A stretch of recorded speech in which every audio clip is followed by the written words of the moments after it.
Welcome to the SundayGorilla Men's Bible Study. I'm Brother Thomas Lee Harris III, and we're continuing our verse-by-verse study through the book of Mark. And we've reached this 14th chapter, and I'm going to jump right in. Mark chapter 14, verse 1. After 2 days, it was Passover and the feast of the unleavened bread. And the chief priests and the scribes sought how they might take him in trickery and put him to death. But they said, not during the feast, lest there be an uproar of the people.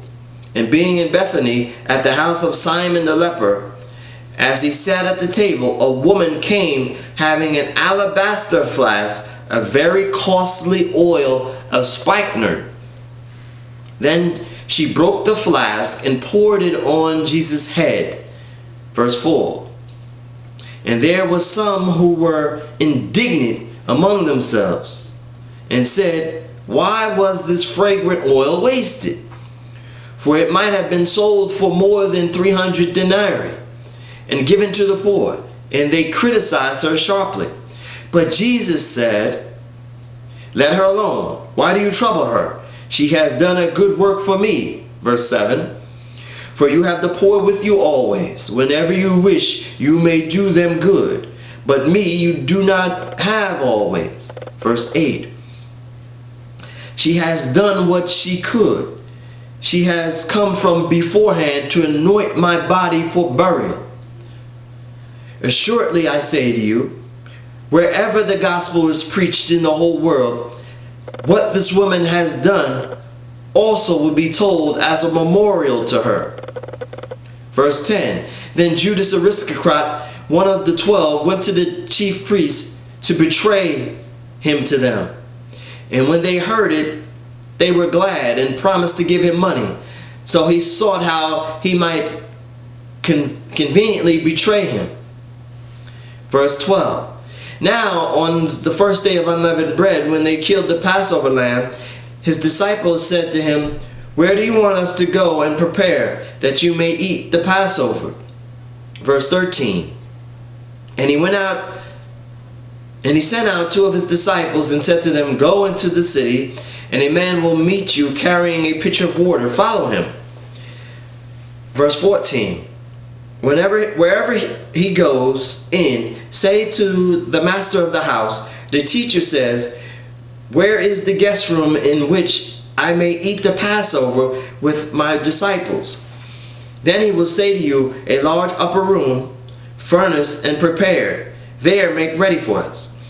So his disciples went out and came into the city and found it just as Jesus said to them. And they prepared the Passover. And in the evening he came with the 12. Now as they sat and ate, Jesus said, assuredly I say to you, one of you who eats with me will betray me. And they began to be sorrowful, and to say to him one by one, is it I? And another said, is it I? Verse 20. And he said to them, it is one of the 12 who dips with me in the dish. Verse 21. And the Son of Man indeed goes just as it is written of him. But woe that the man by whom the Son of Man is betrayed. It would have been good for that man if he had never been born. And as they were eating, Jesus took bread, blessed it, broke it, and gave it to them, and said, take, eat, this is my body. Verse 23. Then they took the cup, and when he gave thanks, he gave it to them, and they all drank from it. And he said, this is my blood of the new covenant, which is shed for many. Assuredly I say to you, I will no longer drink of the fruit of the vine until that day when I drink it anew in the kingdom of the God. Verse 26. And when they had sung a hymn, they went out to the Mount of Olives. And Jesus said, all of you will be made to stumble because of me this night. For it is written, I will strike the shepherd, and the sheep will be scattered. Verse 28.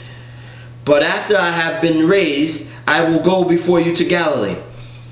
Peter said to him, even if all are made to stumble, yet I will not be. And Jesus said, assuredly I say to you that today, even this night, before the rooster crows twice, you will deny me 3 times. Verse 31. But he spoke more vehemently, "If I have to die with you, I will not deny you." And they all said likewise. Then they came to a place which was named Gethsemane, and Jesus said to his disciples, "Sit here while I pray." And Jesus took Peter, James, and John with him, and he began to be troubled and deeply distressed. And he said to them, "My soul is exceedingly sorrowful, even to death. Stay here and watch."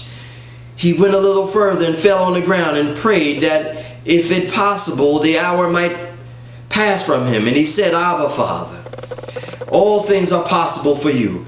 Take this cup away from me. Nevertheless, not what I will, but what you will." Then he came and found them sleeping and said to Peter, "Simon, are you sleeping? Could you not watch 1 hour? Watch and pray, lest you enter into temptation. The spirit indeed is willing, but the flesh is weak." Verse 39. Watch.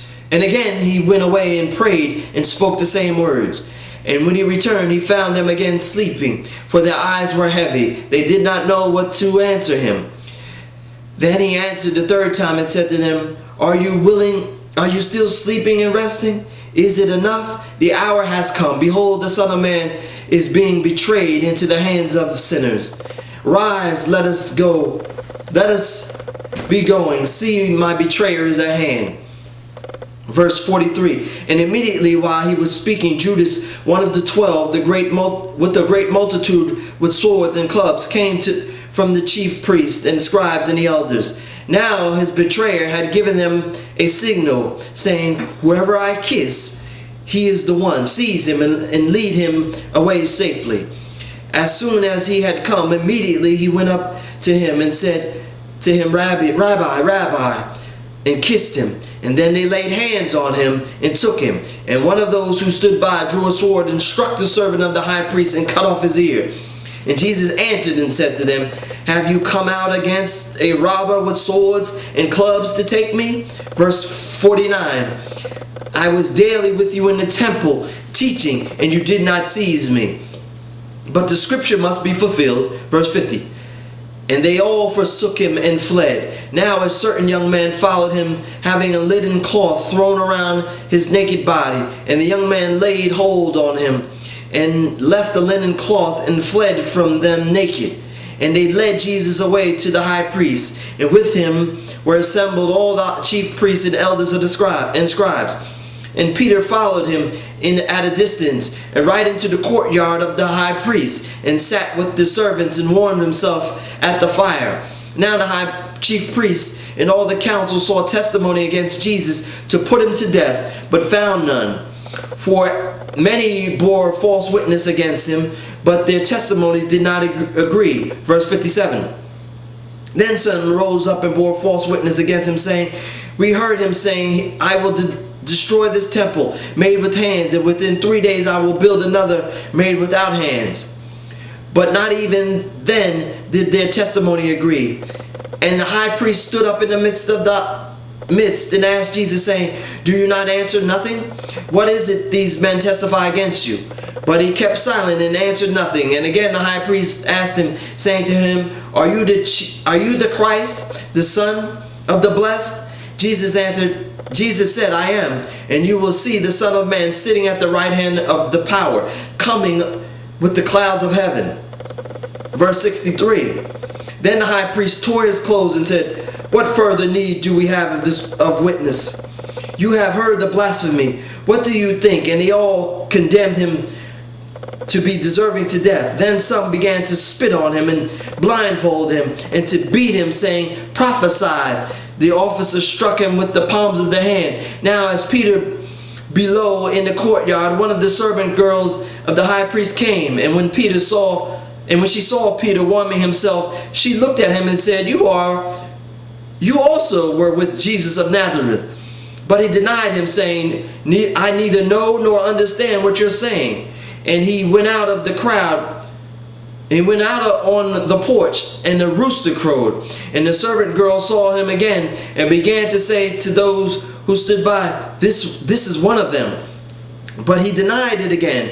And a little later, those who stood by said to Peter again, "Shortly you are one of them, for you are a Galatian, and your speech shows it." Then he began to curse and swear, "I do not know this man whom you speak." Verse 72, a second time the rooster crowed. Then Peter called to mind the word of Jesus had said to him, "Before the rooster crows thrice, you will deny me 3 times. And when he thought about it, he wept. And that concludes this 14th chapter of the book of Mark. Amen.